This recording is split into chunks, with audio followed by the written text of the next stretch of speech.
il y a de quoi avoir des frissons. Ah, il y en a beaucoup, donc c'est pour ça qu'on va commencer par une question simple, qui ne demande pas Vas-y. une grande réflexion. Dans quoi tu as investi la semaine dernière, mon cher Antoine? Alors, la semaine dernière, pas d'investissement spécialement, mais je commence à regarder. J'ai étudié pas mal de choses sur les SCPI, donc on pourra en reparler dans un autre épisode si ça vous intéresse. Hein, le volet commentaires et la liste email sont faits pour ça. Je pense que je vais me diriger un peu plus vers la SCPI qui est sur les entrepôts de Hmm. logistique et compagnie, parce que je pense que c'est quelque chose qui va se développer d'après les chiffres que j'ai étudiés. Après, honnêtement, justement, je regardais aussi un petit peu l'immobilier à l'étranger et autres, hein, parce que je suis pas spécialement attiré par l'immobilier en France. Alors après, il ne faut pas oublier que l'immobilier, c'est une somme de micro-marchés. Et donc, l'immobilier en général, ça veut un peu rien dire si on veut, quoi. Alors après, oui, la maison familiale en province et l'appartement à Paris, bon, bah là, c'est des marchés qu'on connaît, quoi. Mais du coup, je regardais un petit peu ça. Donc, Asie du Sud-Est, j'ai vu que Europe de l'Est, ça s'est pas mal cassé la gueule. Beaucoup de personnes se sont cassé les dents là-dessus. Ce qui est intéressant parce que c'est quelque chose où il y a 3 4 ans, j'avais pensé à investir dedans, mais je me suis dit, écoute, franchement, vu les perspectives de retour sur investissement et vu le temps que ça va me prendre versus ce que je peux faire dans les cryptos, j'ai laissé passer l'occasion et j'ai bien fait parce que Bah, ça a de ce que énormément bougé. j'avais compris, à Budapest, bon, c'est l'Europe centrale officiellement, des gens se sont quand même bien mis. Ils ont investi il y a plusieurs années, ils ont racheté un studio enfin, des studios dans un état assez lamentable, qu'ils ont retapé et au final ils ont une rentabilité énorme puisqu'ils l'ont mis en Airbnb. Que là-bas la législation Airbnb, c'est alors à l'époque, là j'avoue, j'ai pas, je ne sais pas. Ça, il y en avait pas en fait, donc tu louais ton truc 100 balles par nuit, que tu avais acheté 20 000 euros, tu rajoutais 5 000 en travaux ou 10 000, et voilà, enfin, tu avais payé tout compris un truc entre 30 et 40 000. Voilà, mais je crois que ça Ouais, n'existe plus. C'est bah fini tout ça. justement, ouais, non, bah peut-être parce que la monnaie hongroise a vachement baissé. Ah Chaque oui, année, elle a baissé de ah, presque 20% ces derniers temps. Et intéressant ça. Ok. l'attraction, étant donné que c'est assez proche de l'Ukraine, a baissé aussi. En fait, c'est pour ça. Hmm. Donc, et du coup aussi, j'ai entendu ça, c'est sur une vidéo de Théophile Hélier. Hein, d'ailleurs, c'était intéressant. Il disait que avant, la Hongrie a été pas mal en route pour faire partie de l'Union européenne, mais apparemment ils ont pris des mesures pendant le Covid qui étaient un peu trop fortes et du coup ça ne serait plus le cas là-dessus. Et toi, est-ce que tu as investi ou recherché des choses cette semaine? Hmm. Bah moi j'ai fait mon ETF classique, un investissement mensuel sur des entreprises Voilà. à dividendes, rien de. Quel C'est un ETF? programmé. MSCI High Dividend Ah ou d'accord, High ok, Dividend tout ok, court. C'est un truc assez simple ok, ok. que Et tu voilà. réinvestis ces dividendes ou Euh, t'empoches et... non non, je laisse dormir en fait. Donc je Ok, réinvestis. Voilà. Enfin oui. ok, Euh, ok. je réinvestis et voilà. Donc j'ai juste fait ça.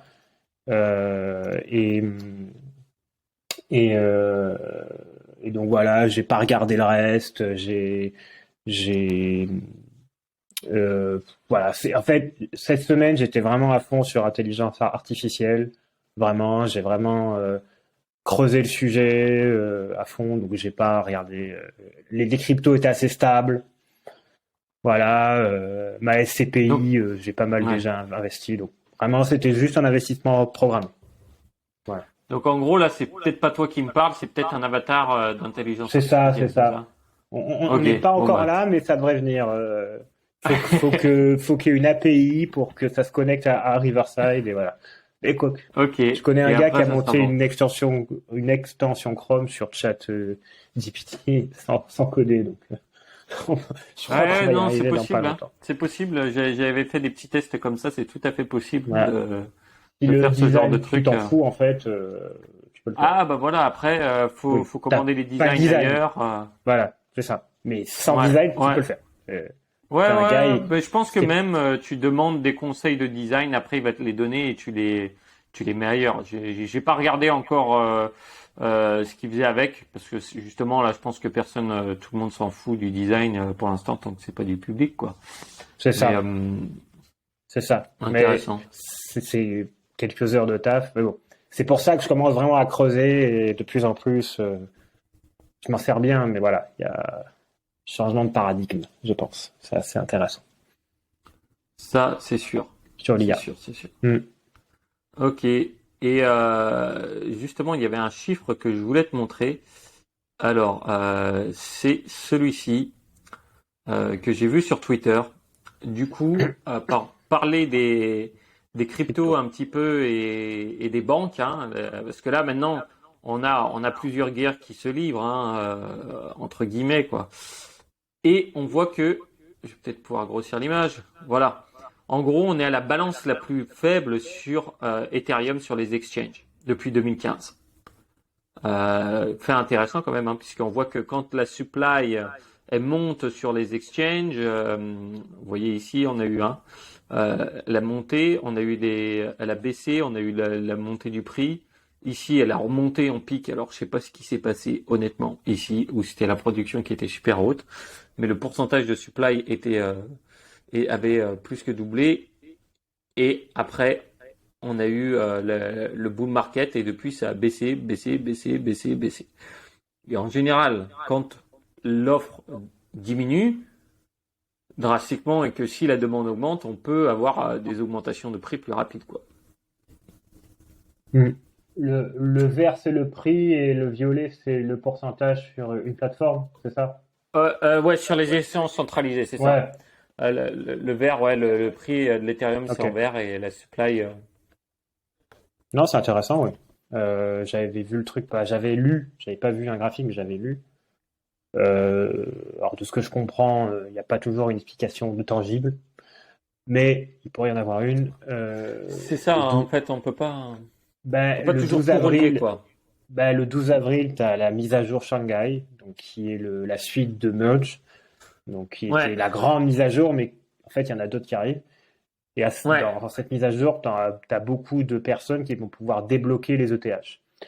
ouais. Donc, alors je vois pas le lien entre enlever des exchanges et déblocage des ETH, mais qui sont eux sur le protocole, Hmm, ou pour en staking sur Lido ouais. ou d'autres, notamment pour les validateurs qui ont bloqué au moins 32 ETH. Donc il n'y a pas de lien. Alors soit parce que les personnes souhaitent remplacer en fait les validateurs qui voudraient retirer leur ETH. Soit ils prévoient une hausse du rendement en staking, soit ils ont juste très confiance dans l'ETH et ils le prennent, soit ils ont juste pas confiance dans les exchanges et ils l'enlèvent. Je pense que c'est un peu de tout ça. Ah bah oui, Voilà, il y a, il y il a y un a, il peu y de a- tout. voilà, je pense que, en même temps, Ethereum devient de plus en plus intéressant, comme tu peux le Mm. staker facilement, tu vas gagner des revenus passifs avec. Du coup, hein, pour ceux qui connaissent pas le staking, c'est que Mm. on met ces cryptos dans le protocole pour dire qu'on va aider à valider le protocole et on est payé par ça. Donc en fait, c'est comme le minage, mais sauf qu'il n'y a plus besoin de le faire avec une machine. Pour C'est ça. simplifier en une phrase, quoi. Oui, voilà. Et Pour du vraiment coup, simplifier, oui, aujourd'hui, c'est ça. avec l'Ethereum, on oscille entre du 5 à 10% par an quand même pour le retour, pour les Voilà, intérêts qui sont payés en euh, ETH. en ETH. Donc c'est quand même pas mal, on va dire. C'est quand même pas mal. On imagine hein, quelqu'un qui a une trentaine d'Ethereum ou autre, ça peut faire une belle petite rente, C'est ça. sachant qu'on peut les réinvestir. Et en plus, alors moi, ce que j'avais fait, on en avait parlé une fois précédente, c'est que une fois que tu as staké tes Ethereum, tu peux aussi staker les jetons que tu as eu pour le staking de tes Ethereum C'est dans ça. des liquidity Les, pools. les ST Euh, et ETH. Voilà. Alors maintenant, je suis intéressé de voir ce que ça va donner. On verra ça plus tard. Honnêtement, sur l'après justement des staking de l'Ethereum possible. Est-ce qu'on va avoir un mouvement de foule sur la vente? C'est possible. On ne sait pas. Beaucoup de personnes disent que non. Donc franchement, ça va être compliqué de savoir. Et surtout, ce qui va être intéressant de voir, c'est qu'est-ce qui va se passer avec les SETH, les compagnies, les Lido et autres. Comment ça va évoluer? Mm. Ça, tant que c'est pas sorti, honnêtement, on a peu de visibilité, je pense. C'est ça. Tant que le 12 avril n'est pas sorti, alors j'avais vu une autre stat plutôt positive, parce que celle-ci que tu me montres est positive, c'était que 9% des holders, enfin des holders, oui, des personnes qui ont du staking, voulaient vendre leurs ETH, ce qui est très faible. Alors Hmm. après, qu'est-ce qui se passera le jour J? Ouais, Je sais pas. c'est ça. Franchement, c'est très compliqué de savoir parce que, par exemple, la plupart des personnes disaient qu'à la mise à jour d'Ethereum, on allait avoir une montée du prix. Et on n'a pas eu de montée du prix, on a eu une légère baisse au contraire. Et bon, depuis, il a eu une belle croissance quand même. On voit d'ailleurs que le marché il s'est un petit peu stabilisé. On a eu une poussée et là, on est un peu stabilisé. Certains parient vers un retour vers le 20, vers 24 000 pour le Bitcoin et d'autres attendent que ça pète le 28 000. Si ça pète le 28 000, qu'on arrive vers les 30 000, on pourrait être sur une poussée haussière. Mais tout ça, ça va dépendre de quoi, hein. Ça va dépendre Hum, aussi un hum, petit hum. peu de ce qui se passe aujourd'hui, parce que en fait, on est en train j'ai l'impression, tu vas me dire si tu es d'accord ou pas, on est passé sur un endroit où, en fait, les investissements, il fallait trouver le meilleur investissement depuis de 2010 à 2021, on va dire, 2021-2022. Fallait étudier, trouver les meilleurs investissements et tout était en croissance. Les cryptos avaient eu une belle hausse, puis une chute, et de nouveau une très belle hausse. Mais sinon, le marché boursier était en hausse constante, l'immobilier était en hausse constante. Enfin bref, tout était tranquille, quoi. Et là, on se retrouve aujourd'hui, j'ai l'impression que beaucoup d'investisseurs sont plus dans où est-ce que c'est le moins pire. Parce que on a une chute monétaire et une inflation. Donc aujourd'hui, même juste rester en cash, c'est limite dangereux À cause de parce que l'inflation. déjà, tu as une part d'inflation, tu as aussi l'instabilité bancaire. Hum, Les mecs qui exactement. avaient laissé leur argent dormir en Suisse dans une des banques, tu vois, et je pense que Mais ils l'ont sauvé, ils ont. c'est bon. Enfin, ils l'ont Oui, sauvé. mais quand même, t'es secoué, C'est quoi. T'es pas, secoué. c'est sauvé, mais on verra parce que la fusion doit avoir lieu, si j'ai bien compris, en décembre. C'est Oui, pas de toute façon, c'est ça, les la agences technique Crédit Suisse, elles utilisée. sont là encore, hein. Il y a encore des Ouais, gens voilà. à l'intérieur. C'est Voilà, de toute pas, façon, non, non, elles ouais, sont pas fermées. La banque n'est pas fermée. A priori, c'est en décembre que ça se fait. c'est un peu comme le couple marié, quoi. Ils sont mariés, ils veulent divorcer, mais ça va prendre du Ils temps. restent Et ensemble. on ne sait pas ce que ça va donner à la fin. C'est ça. Ils habitent encore ensemble. Donc c'est un petit peu ça, hein. C'est pareil sur les Mhm. banques. C'est tellement gros et compagnie qu'on ne sait pas ce que ça va donner exactement à la fin. Et je pense que ça crée quand même de l'incertitude. Et donc aujourd'hui, de laisser son argent dormir en banque, je pense que personne n'est vraiment satisfait avec ça. Donc après, tu Mhm. vas où? Tu vas dans les Et investissements. Donc c'est ce qui s'est passé, hein. Beaucoup ont pris des obligations, qui était le truc que tout le monde évitait avant, quoi. parce qu'elles Euh, parce qu'elles sont, vu que les taux directeurs ont remonté, ça devient presque intéressant. Donc. Et puis, non, j'ai vu quelques infos, bon, qui m'étonnent pas, parce que c'est des banques et les gens comprennent quand ça fonctionne. Enfin, beaucoup comprennent comment ça fonctionne quand il y a des problèmes. Des personnes qui veulent retirer tout leur argent en fait de la banque, ou en tout cas une bonne partie. Et là, il y a des réticences, des conseillers, c'est difficile, c'est pas possible. Et là, ces personnes comprennent que, en fait, leur argent à la banque, c'est pas le leur. Mais ça, non, personne, enfin, beaucoup ne comprennent pas, en fait. Beaucoup ne comprennent pas que l'argent, c'est juste une ligne de code, une ligne de crédit que la banque te fait, en fait. C'est, ouais, mais la ils le banque a une gardent parce dette que envers toi. exactement, il faut bien comprendre que la banque Ça, personne n'a ne aucun comprend. intérêt à garder Beaucoup ne votre comprennent pas. argent si elle ne fait rien avec. Ben, bien sûr, Donc elle le c'est place. ça. Donc Et en fait, voilà, ils ont elle le pas. place. Si demain tout le monde veut retirer l'argent, ils ne peuvent pas le faire, en fait. Puisque, puisque la banque n'a pas l'argent. C'est juste.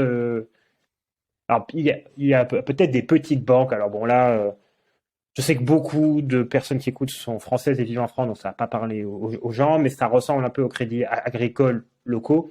En Suisse, en fait, tu as les banques cantonales et souvent on conseille d'aller vers ces banques-là parce que elles font moins de conneries avec l'argent, elles ont plus de fonds propres, elles sont plus clean. C'est juste qu'elles sont moins, D'accord. on va dire, c'est moins réputé en fait. C'est pas UBS, c'est la banque cantonale de Vaud, ok. Banque cantonale vaudoise, où tu as aussi à Zurich, enfin dans tous les cantons, tu en as une ou presque. Et ces banques-là sont plus clean, c'est juste qu'elles sont moins ronflantes. Le nom est pas ronflant, c'est pas UBS, c'est pas Crédit Suisse, pas Feu, Hmm. Crédit Suisse.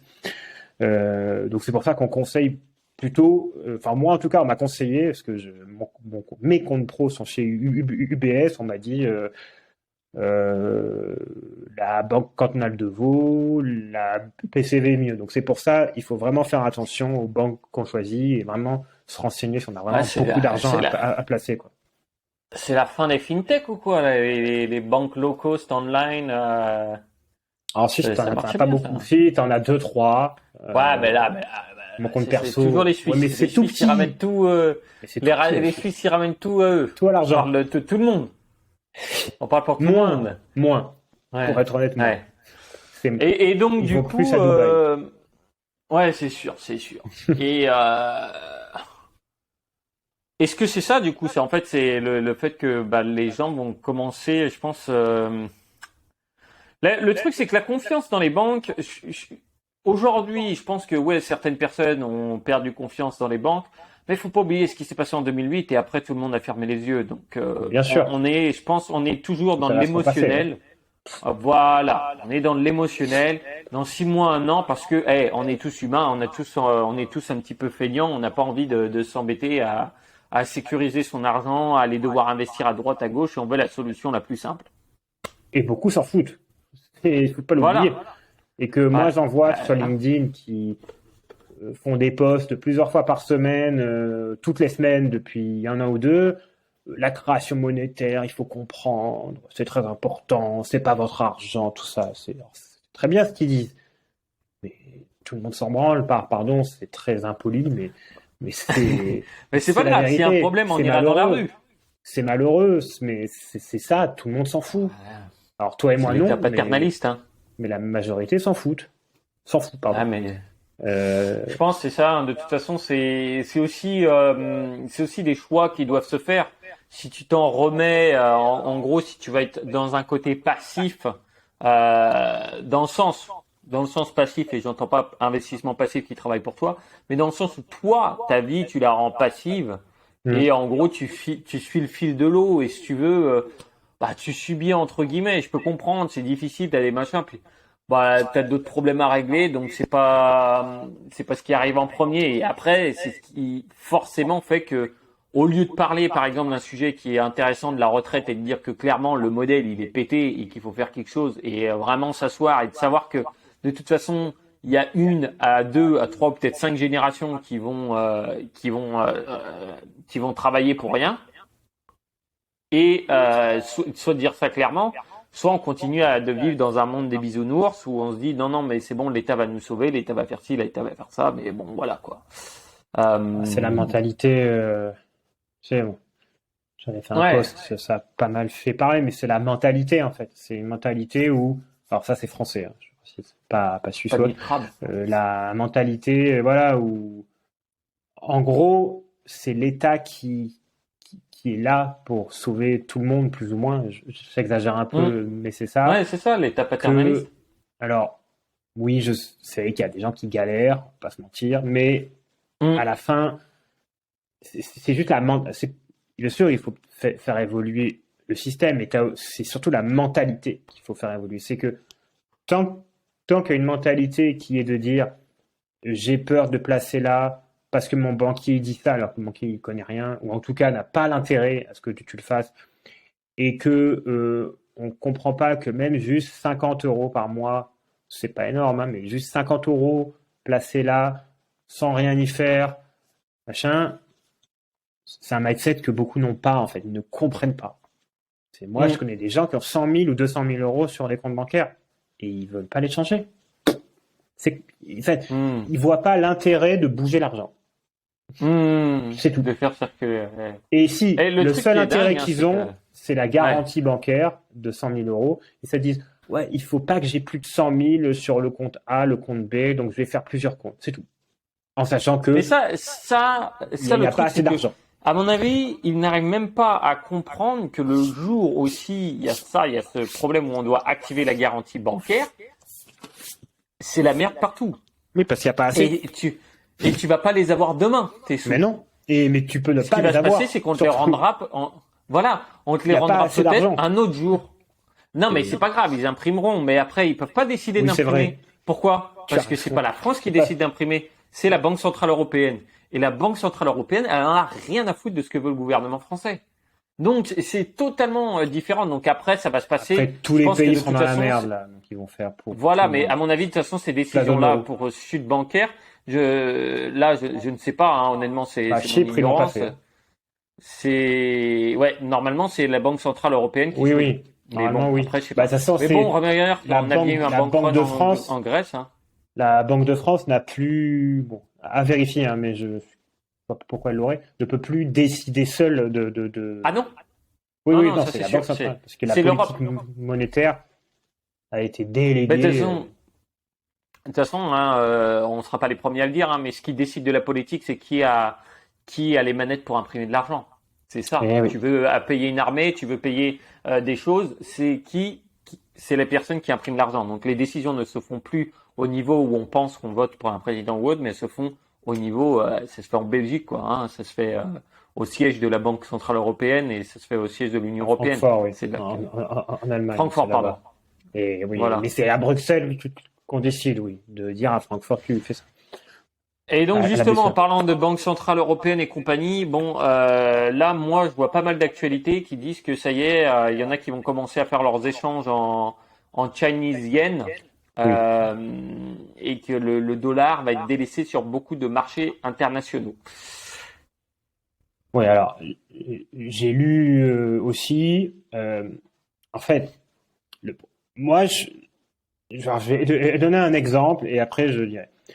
Je fais partie d'un groupe WhatsApp crypto, très pro crypto. Alors je vais pas les citer parce que je participe pas, mais je lis et en fait beaucoup font des raccourcis hallucinants sur un tweet ou autre. En fait, ils ne lisent pas l'info. En gros, quand il y a eu cette info, c'était voilà la Chine, enfin je sais plus quel pays, c'était Chine, Russie, Inde, je me rappelle plus. Non, c'était à l'ASEAN, je crois. Il y a eu un sommet de l'ASEAN, comme quoi ils voulaient abandonner le dollar. Voilà. Et là, c'est-à-dire les gens dans le groupe ne creusent pas en fait. C'est la fin du dollar, c'est fini. En fait, quand tu creuses, c'est pas aussi simple que ça. En fait, ils veulent pour les échanges entre eux, entre ces pays, ce qui est quand même très différent, essayer de se passer du dollar. Donc déjà, c'est seulement entre eux, c'est pour les grandes transactions, c'est pas le peuple, hein, enfin voilà, c'est pas pour les achats du quotidien, de toute façon le dollar n'est pas utilisé, et c'est juste une supposition. Et en effet, ce serait le yuan chinois qui pourrait, pareil, conditionnel, prendre la place. On en est loin. Les États-Unis essaient toujours de garder une influence sur la région. Voilà. Après, c'est sûr que la Chine est de plus en plus forte, que ce ne serait pas surprenant, mais il n'y a pas une dédollarisation. En tout cas, elle n'est pas. C'est plus de la théorie pour l'instant. Par contre, j'ai vu une info que là, j'ai pas creusé, mais bon, ça m'étonnait un peu, mais pourquoi pas, que l'Indonésie, donc membre de l'ASEAN également, souhaitait se passer des visas et Mastercard. Bon, pour bien connaître l'Indonésie pour des raisons personnelles, alors c'est sûr qu'ils adorent le cash, mais de leur monnaie, et les cartes bancaires, bah, elles sont moins utilisées parce qu'ils ont des paiements mobiles avec des applis qui leur donnent des cashbacks et tout. Mais je pense qu'apparaît en Thaïlande, enfin, ça se ressemble un peu. En tout cas, les cartes bancaires sont beaucoup moins utilisées qu'en Europe. Mais sans passer complètement, en sachant qu'ils n'ont rien de remplacé. Alors, je crois qu'il y a une marque chinoise, mais Le nom ne me vient pas. Western Union, non pas Western, non. Non, carte bancaire. Ouais, je Il- sais, j'en ai Ouais, une, j'ai oublié le truc, c'est un logo vert et orange, il me semble. oui, oui, c'est ça. Bref, peut-être ça, mais en sachant que tous les étrangers ont des visas et Mastercard, ça me paraît un peu, voilà. Donc pareil, c'est de l'imagination, voilà. Bref, parce que là j'ai un peu trop parlé, mais en gros, Union pour Pay, c'est dire, ça. c'est comment le nom? Union Pay. Voilà, Union Pay, merci. Euh, je vois pas, en tout cas à court terme, de dédollarisation, à moins que le dollar se casse monstrueusement la gueule. Les échanges pétroliers sont toujours en dollars. Tant que les matières premières s'échangent en dollars, ASEAN et compagnie pourront dire oui, le dollar, on n'en veut plus, ça ne changera pas la face du monde. Hmm. Donc voilà. Je pense que de toute façon, voilà, on voit, comme on a eu avant, en fait, il y a eu l'euro qui avait chuté. Certaines personnes ont pris peur et ont changé directement, voulaient échanger leurs euros en dollars et compagnie. Mm. Et là, maintenant, on a l'inverse qui se passe, quoi. Ben On a le oui. dollar qui chute. Et bien sûr, tout le monde devient émotionnel. Et je me suis rendu compte de ça parce que ça m'a traversé l'esprit. Je me suis dit, peut-être qu'il faudrait que je change ce que j'ai en dollars. Mais j'ai fait, attends, mais non. Là, je suis en train d'agir émotionnellement. Je suis déjà réparti entre plusieurs devises. Mm. J'ai pas besoin de me précipiter comme ça. La France-Suisse, c'est pas mal aussi. Pour le coup. Le franc-suisse, allez, pourquoi pas. C'est maintenu à la parité, en fait, avec l'euro. Oui, Pendant que mais, le oui, dollar mais dans ce chutait. cas-là, t'as des euros, quoi. Si t'as des francs suisses, c'est un peu comme avoir des euros, non? Ah oui, mais non, parce qu'avant, le franc suisse était à 1,10, 1,15 pour un euro. Et là, on est à 1 pile. Donc, et pendant que le dollar chutait, enfin rechutait, en tout cas reperdait de la valeur par rapport à l'euro, bah, le franc suisse s'est maintenu en fait à sa parité, alors qu'il n'avait jamais été à parité par une seule fois, je crois, en 20 ans. Donc, c'était même pendant très longtemps bloqué à 1,20. Alors, je crois qu'il y avait un accord pour le faire. À vérifier, je n'ai pas la réponse exacte. Et voilà, donc c'est la première. Et le franc se maintient D'accord. à 1 franc pour 1 euro. Donc c'est plutôt une monnaie refuge aussi. Ok. Bah, pas sûr, ouais, je sais pas. Faudrait que j'étudie, c'est intéressant ce que tu dis. Bon, moi, je suis plus sur des monnaies, hein, en Asie, Singapour dollar, des choses comme ça, tu vois. Bon, en Asie, Mais, t'as que le dollar singapourien qui est plutôt safe, hein, je crois. Le bah, le reste, Hong Kong dollar, ça va, hein. ah oui, je la connais pas, elle, oui. Exact. Hong Kong dollar aussi, ça va. Parce que Donc, le baht, la roupia bah, indonésia, bon. oui, c'est sûr, ouais. Le Le BAT dong, était bon à un moment, bah, il a quand même bien augmenté, ça dépend, mais tant qu'il y a des investissements qui arriveront de l'étranger, je pense c'est qu'il ça. sortira bien, quoi. Mm. Ok. Est-ce que tu avais d'autres points à rajouter là-dessus? Parce que je pense que du coup, on essaie Ouais, on d'aller au a. moins pire sur les monnaies, mais honnêtement, ce qu'il faut, c'est peut-être aujourd'hui, c'est comme tu disais tout à l'heure, hein, les personnes qui ont beaucoup en banque, c'est penser à investir un petit peu plus, quoi. Alors après, je sais pas honnêtement, ça va dépendre de chacun, mais par exemple, moi, j'en ai rien à foutre d'aller spécialement sur des bons du Trésor en ce moment, et enfin, bons du Trésor obligations, Mm. de par le rendu, et quand tu as un profil où tu étais encore assez jeune, t'as pas besoin Non, d'aller jouer la bon, du sécurité à fond, trésor, quoi, hein. c'est. Euh, Non, non, parce que je connais aussi quelques investisseurs, bah, je connais non, mais je les lis. C'est pas des imbéciles, hein. Ils n'ont pas d'obligation. Tu hum, fais des hum. obligations quand, alors, en France toujours, quand tu as une assurance vie que tu fais gérer Voilà. par Yomoni ou Nalo, tu mets une partie en obligation, voire même une toute petite partie en fonds euros, genre 5%. Hum. Et voilà. Mais acheter toi des obligations, voire même un ETF obligation, je le dis, je l'ai fait et au final, c'est pas l'idée du siècle. Donc Ouais, voilà, non, c'est ça va pas. dépendre de l'appétence au risque, hein. C'est C'est ça le ça. plus important. Ceux qui ont moins d'appétence au risque, Ah, mais ça eh ben, perdait ça de peut être l'argent en fait. intéressant. Ça le problème, c'est que ça perdait de l'argent. Ah ben oui, mais Donc, ça perdait de l'argent mais- pendant un moment. Aujourd'hui, ça va être différent, là, ben, en fait, depuis non, les parce qu'en 6 fait, derniers mois, là. alors, parce que oui, alors, maintenant, oui, je suis d'accord, mais c'est que moi, j'avais acheté à l'époque où les taux étaient très bas. Donc, mécaniquement, comme les taux ont tout augmenté, ça ne peut plus monter, en fait. C'est fini. Parce que quand toi, Hmm. tu as acheté, bon, après, c'est un tracker, je sais pas comment ça fonctionne, mais quand tu achètes des obligations avec un taux très bas, les coupons qu'on te donne sont versés en fonction du taux. Et si le taux augmente, bah, au final, tu perds. Enfin, Hmm. Hmm. Après, Hmm. les obligations, c'est un fonctionnement un peu complexe. Alors, je sais, tu prêtes de l'argent et Ouais. on te rembourse, mais à quel taux? C'est ça le problème. Ouais, bah écoute, hein, moi perso, pour l'instant, je m'éloigne un peu de ça. Je mettrai les T'as liens raison. en dessous, on mettra pour Yomoni et compagnie, hein, et Nalo dont tu as parlé. Hmm. En tout cas, merci d'avoir pris le temps d'échanger là-dessus. Je sais pas si tu as un dernier grand point à On a ajouter. déjà pas mal Je parlé. pense qu'on a fait le débrief. Ouais. Ce que je veux qu'on reste toujours quand même, hein, sur une vision de dessus, d'essayer plus de travailler sur la mentalité et le processus de décision. Donc c'est pour ça qu'on essaye d'appliquer ces processus de décision au cours des questions auxquelles on répond, qui peuvent, elles, être un peu plus d'actualité, comme par exemple le dollar, la guerre monétaire et autres. Et on voit souvent que les monnaies reprennent à certains moments leur poids. Mais bon, nous savons très bien que l'Europe n'est pas en pleine croissance. Les États-Unis le sont un peu plus, mais c'est pas non plus dingo. Nous ne savons pas encore comment sera le monde dans 10 ans ou 20 Ah, ans. les complotistes vont dire, là, dans le groupe en question, la grande crise arrive, le grand jour arrive. Aïe, aïe, je pense que ça se fera plus en douceur qu'on ne le pense, hein, mais il Mais peut y bien avoir des sûr, régressions dans l'humanité, c'est déjà arrivé, il peut y avoir quelques des pays seront plus stabilisations. touchés, ça c'est certain. Mais Et 1929, j'y crois très, très, très peu. Mais bon, je de peux. toute façon, ce qui est le plus important, sans doute, c'est sans doute l'intelligence artificielle qui va Ah, bouleverser le mon monde du ami, travail. Mais ce je n'est sais pas que le tu sujet, l'utilises ce n'est aussi. pas le sujet d'aujourd'hui. Eh ben oui, hein, c'est pas mal. On Bon, fait allez, tous.